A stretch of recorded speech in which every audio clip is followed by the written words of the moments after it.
Invest sa stocks, pabata na umano ng pabata ayon sa Philippine Stock Exchange. Kita ng PSE sa unang kalahati ng taon tumaas. Ang ulat mula kay George Bandona. Kumita ng 367 million pesos ang Philippine Stock Exchange sa taong 2015. Ang kita nito ay mula na rin sa 1.2 trillion pesos na total turnover value sa patuloy na pag-angat ng stock trading. Sabi ni Hans Sikat, Pangulo ng PSE, sa kabila ng mga volatility sa merkado sa ibang bansa na nagdadala din ng takot sa ilang stock investors sa Pilipinas, positibo ang PSE, mapapanatili ang matatag na trading sa pagtatapos ng taon. Samantala, patuloy din kinikilala ng PSE ang paglakas ng online stock trading sa bansa. Base sa 2014 Stock Market Investor Profile Report, umaabot na sa 35% ang nagpapatakbo at gumagamit ng online accounts para makapag-trade sa stock market.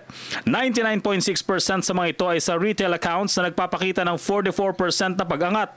Dahil dito, napanatili ng PSE ang mataas na bilang ng mga traditional at online accounts sa 640,600 o may pag-angat na 9.4%. 98.5% sa mga accounts na ito ay pagmamayari ng mga local traders, habang 1.5% lamang ay sa mga dayuhan. Target ng PSE na abutin ang 1 milyong accounts sa lalong madaling panahon. Ipinapakita din ng survey na pabata ng pabata ang mga stock investors sa bansa ngayon.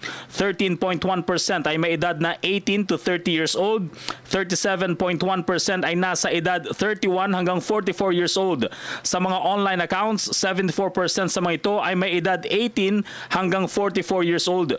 Habang dumarami na rin daw sa mga may maliliit na sweldo ang nag-ienganyong mag-invest sa stock market.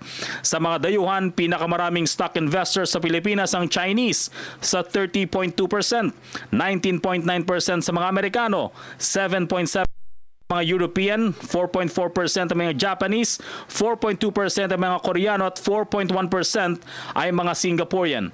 Para sa Telebisyon ng Bayan, George Bandola.